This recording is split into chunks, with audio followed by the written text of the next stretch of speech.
Chers amis, c'est un plaisir de se retrouver autour de cette émission et je vous propose que nous parlions ensemble cette fois-ci de la peur. Alors la peur, c'est un sentiment bien humain que nous avons tous ressenti un jour, soit en tant qu'enfant ou en tant que jeune adulte ou adulte, et c'est quelque chose qui nous a quelquefois paralysés. Alors je crois que c'est important d'en parler, et puis d'examiner aussi dans des textes bibliques bien ce que nous pourrions apprendre de bon à ce sujet.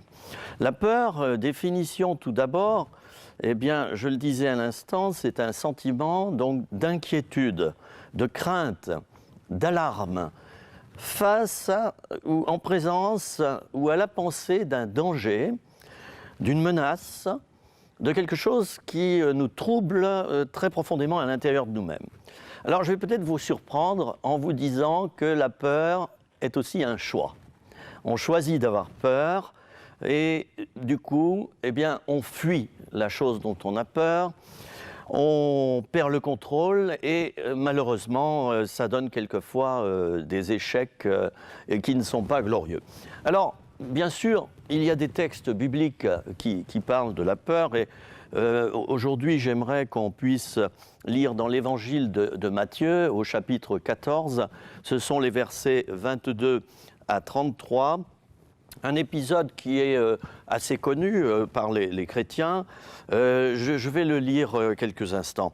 Aussitôt après, donc c'était la multiplication des pains, après cette multiplication, Jésus obligea les disciples à monter dans la barque et à passer avant lui, de l'autre côté, pendant qu'il renverrait la foule. Quand il l'eut renvoyé, il monta sur la montagne pour prier à l'écart. Et comme le soir était venu, il était là, seul. La barque, déjà au milieu de la mer, était battue par les flots, car le vent était contraire. À la 4e veille de la nuit, Jésus alla vers eux, marchant sur la mer. Quand les disciples le virent marcher sur la mer, ils furent troublés et dirent « Mais c'est un fantôme !» Et dans leur frayeur, ils poussèrent des cris. Jésus leur dit aussitôt « Rassurez-vous, c'est moi, n'ayez pas peur !» Pierre lui répondit « Seigneur, si c'est toi, ordonne que j'aille vers toi sur les eaux. » Et Jésus lui dit « Viens !» Pierre sortit de la barque et marcha sur les eaux pour aller vers Jésus. Mais voyant que le vent était fort, il eut peur. Et comme il commençait à enfoncer, il s'écria « Seigneur, sauve-moi !» Et ils montèrent dans la barque et le vent cessa.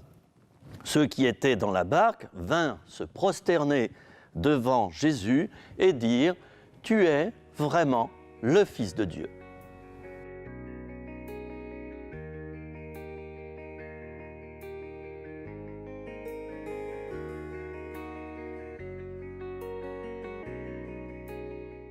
Dans la Bible, nous trouvons aussi quantité d'autres textes que je ne vais pas lire ici.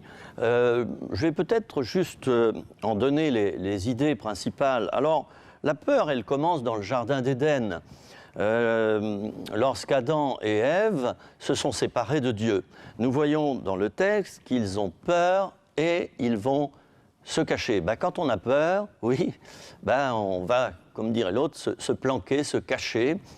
Et on ne se met plus dans la lumière. Adam et Ève, donc, au commencement, ont eu peur de Dieu. C'est la conséquence première de leur péché, le péché étant le fait d'être séparés de Dieu, essentiellement. Abraham, un patriarche. Abraham a peur. Ah oui, même les patriarches ont peur. Et puis, il va demander à sa femme, Sarai, de se faire passer pour sa sœur lorsqu'il va en Égypte. Il a peur qu'on lui fasse des noises, qu'on l'inquiète à ce sujet. Moïse, lui aussi, aura peur à cause de son passé. Et au moment où Dieu l'appelle, il va essayer de trouver tous les prétextes pas possibles et inimaginables pour ne pas y aller. Et c'est son frère Aaron qui va être adjoint à lui et qui va parler au peuple à sa place. Nous voyons là qu'il y a une conséquence. Élie a peur de Jézabel, parce que Jézabel met sa tête à prix. Lui, qui a ordonné la mort de 800 faux prophètes, a peur le lendemain d'une femme qui lui dit « Aujourd'hui, j'aurai ta peau ». Ézéchiel également, il a peur des enfants d'Israël, il a un ministère de prophète. Et il tremble, et Dieu lui dira « Ne crains pas ». Pierre, nous le voyons dans le texte que nous venons de lire, Pierre a peur également, et que fait-il? Il renie son Seigneur. Par 3 fois, il dira « Je ne connais pas cet homme », ce qui est quand même quelque chose de grave. Judas, enfin, lui, il a peur. Il sait qu'il a vendu son maître pour 30 pièces d'argent. Et puis, malheureusement, il va se pendre. Nous voyons que la peur a des conséquences diverses, à des niveaux différents. Et eh bien, c'est donc un sujet sur lequel nous pouvons travailler ensemble.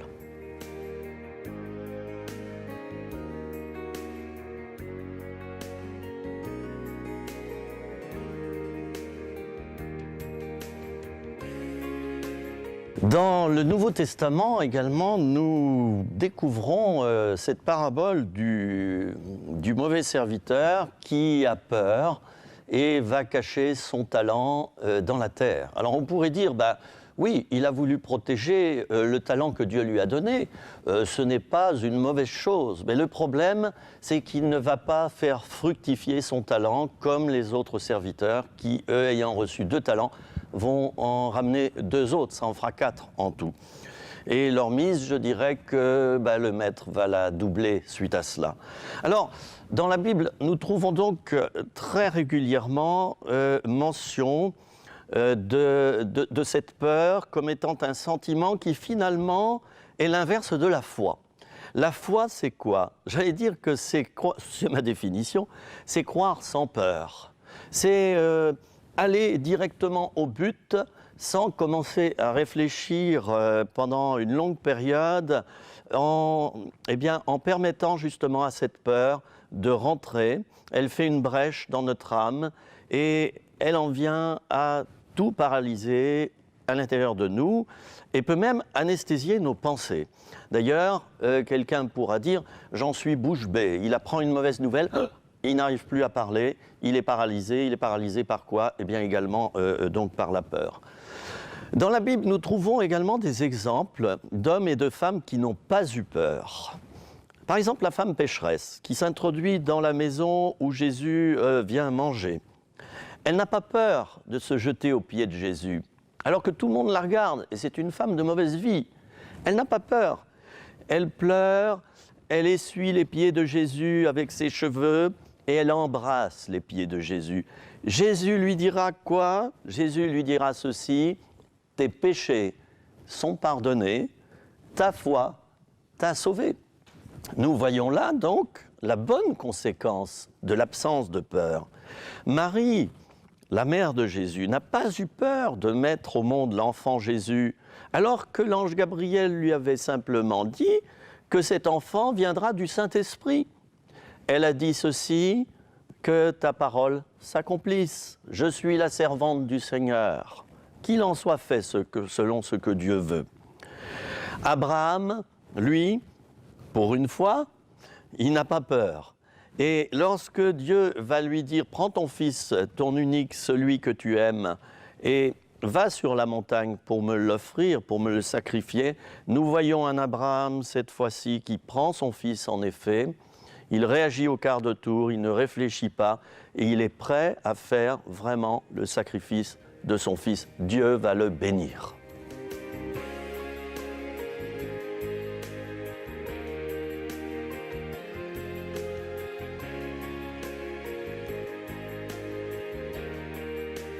Alors nous avons lu ensemble ce texte dans lequel Jésus, après le miracle de la multiplication des pains, va demander à ses disciples, c'était le soir, il va leur demander de monter dans une barque et de filer. Et il leur dit, allez, montez dans la barque, allez, dépêchez-vous et filez de l'autre côté du lac.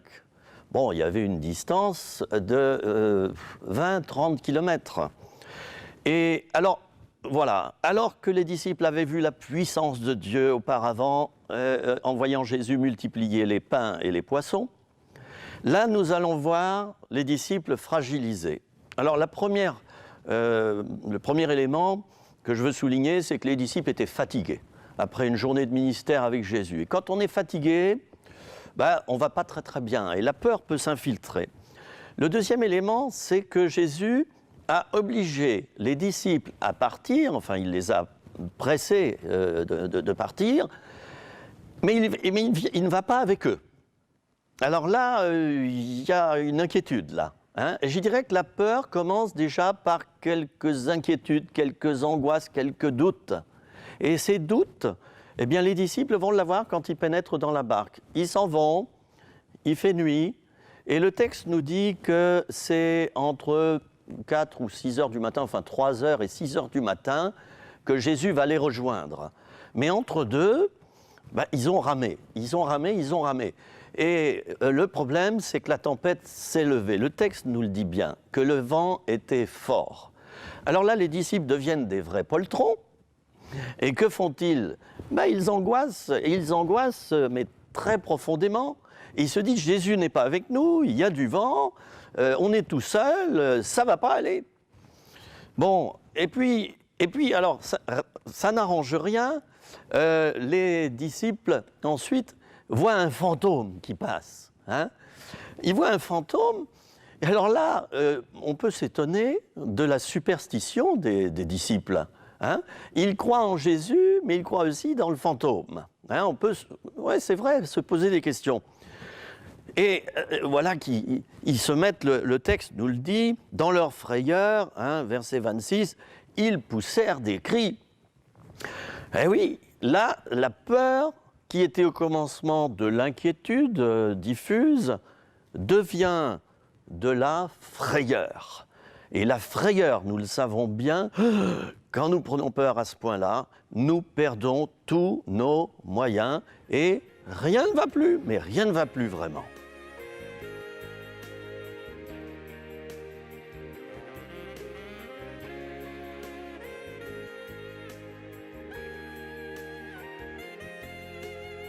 Alors, comment Jésus va-t-il réagir devant cette frayeur épouvantable des disciples qui ont perdu tous leurs moyens ? C'est surprenant la réponse de Jésus. Jésus va dire « Rassurez-vous, c'est moi, n'ayez pas peur ».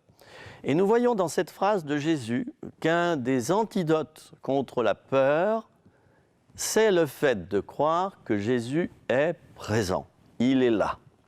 Et le psalmiste dira d'ailleurs, je crois que c'est dans le psaume 23, oui, verset 4, il dira ceci, « Je ne crains aucun mal, car tu es avec moi ». Suite au fait que les disciples savent maintenant que c'est Jésus, on se demande d'ailleurs pourquoi ils ne l'ont pas reconnu. Alors, suite à ce fait-là, les disciples commencent à se calmer, et puis, le calme revient du moins dans les cœurs, parce que la tempête, elle est toujours là. Et l'apôtre Pierre, qui, lui, se croit toujours un petit peu, c'est son défaut, meilleur que les autres, c'est le chef, n'est-ce pas ? Il le fait ressentir, c'est moi le chef. Il va dire ceci à Jésus, « Ok Jésus, eh bien, si c'est toi, ordonne-toi que je marche sur les eaux. » Il n'était pas très courageux, l'apôtre Pierre. Oui, il était courageux d'un côté parce qu'il va prendre le risque de marcher sur l'eau, mais il ne va pas dire « si c'est toi, alors je vais marcher sur l'eau et ça va devenir efficace. En effet, je ne vais pas couler. » Non, il ne dit pas ceci, l'apôtre Pierre. Il dit « Seigneur, si c'est toi », d'ailleurs le doute s'est installé aussi dans son cœur, « ordonne-toi », c'est-à-dire l'ordre, je devrais le recevoir de toi. Je ne le ferai pas par moi-même. Ordonne que j'aille vers toi sur les eaux. Alors Jésus lui dit, enfin il ne le dit pas, chiche, mais il dit ceci, allez, viens Pierre. Et Pierre, tout fier, pour amuser la galerie, c'est-à-dire les autres disciples qui sont dans la barque, se lève et voilà, lui le marin, le pêcheur professionnel, voilà qu'il démontre à toute la galerie qu'il est capable de marcher sur l'eau. Il y a dû y avoir un petit peu d'orgueil qui s'est mêlé dans son cœur, qui s'est introduit, et puis non seulement l'orgueil, mais la peur à nouveau. La peur à nouveau, mais oui, puisque l'apôtre Pierre, tout à coup, voyant que le vent redouble, Eh bien, le texte nous dit qu'il a peur et qu'il s'enfonce. Autant il avait peur, autant il s'est enfoncé dans l'eau. Ce qui me fait dire que pour moi et pour vous, chers amis, que si notre degré de foi n'est pas bon, les choses vont quelquefois mal se passer et, je le disais, mal tourner.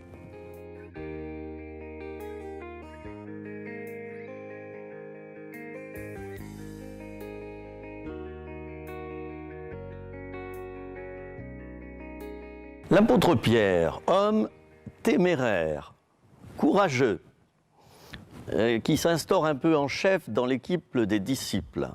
Le grand apôtre Pierre, lui, pêcheur professionnel, lui qui connaissait la mer, s'enfonce dans l'eau, il coule, mais oui, il coule.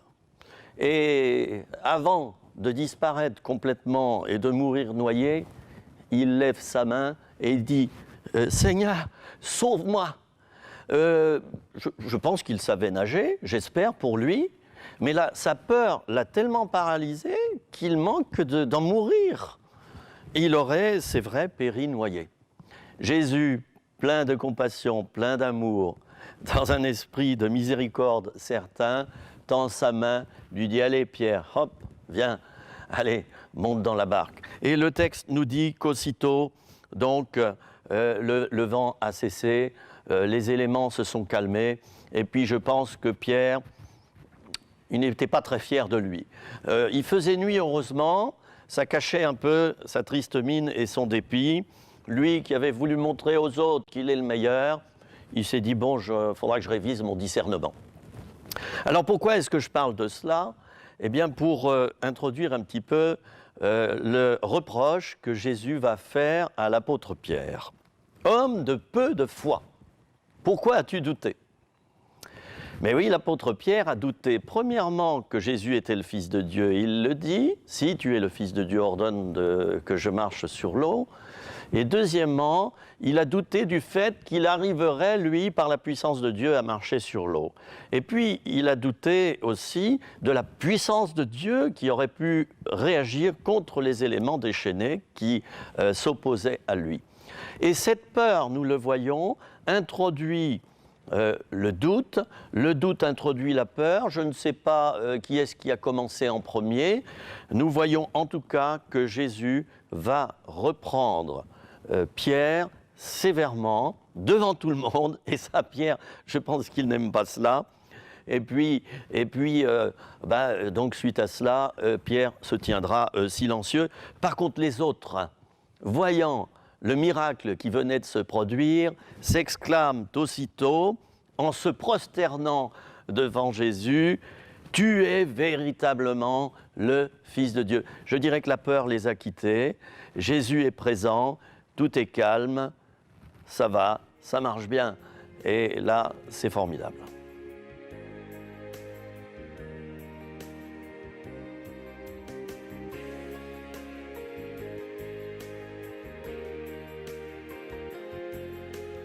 Un autre texte situé dans la Bible et dans l'évangile de Marc nous raconte cet événement de la tempête apaisée, enfin de la peur des disciples.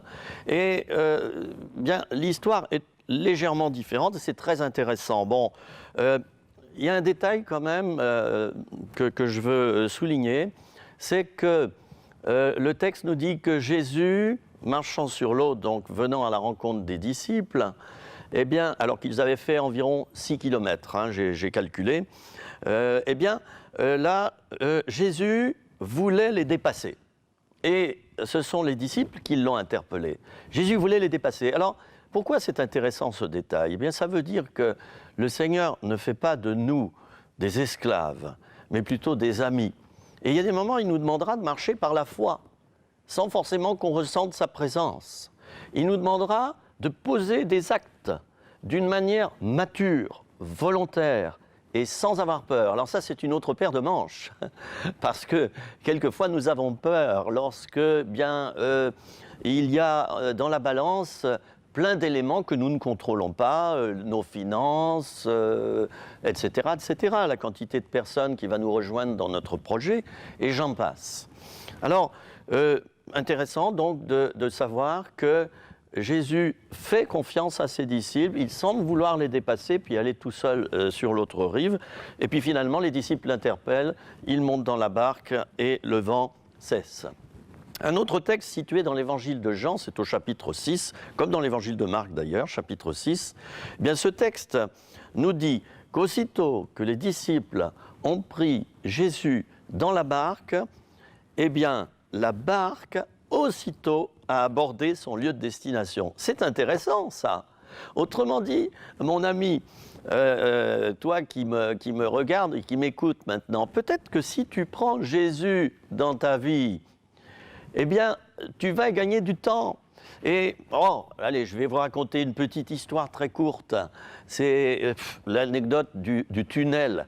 Un ami, alors que je n'allais pas bien et que je passais un véritable tunnel dans ma vie intérieure, un ami m'a dit, mais sais-tu que quand tu es dans le noir, quand tu es dans un tunnel comme ça, tu gagnes du temps ? Et c'est vrai, j'ai réfléchi. Je me suis dit, mais si ce tunnel n'avait pas été là, j'aurais été obligé d'escalader la montagne. Et au lieu de durer peut-être 20 minutes, ça aurait duré une demi-journée, mon voyage. Alors c'est intéressant de savoir qu'il y a des tunnels donc, qui nous font gagner du temps. Et puis que quand on prend Jésus dans un projet, dans ma vie, dans la vôtre, quand nous prenons Jésus, eh bien, les choses avancent plus vite, il nous délivre, il nous fait du bien. Et n'est-ce pas merveilleux, ça ?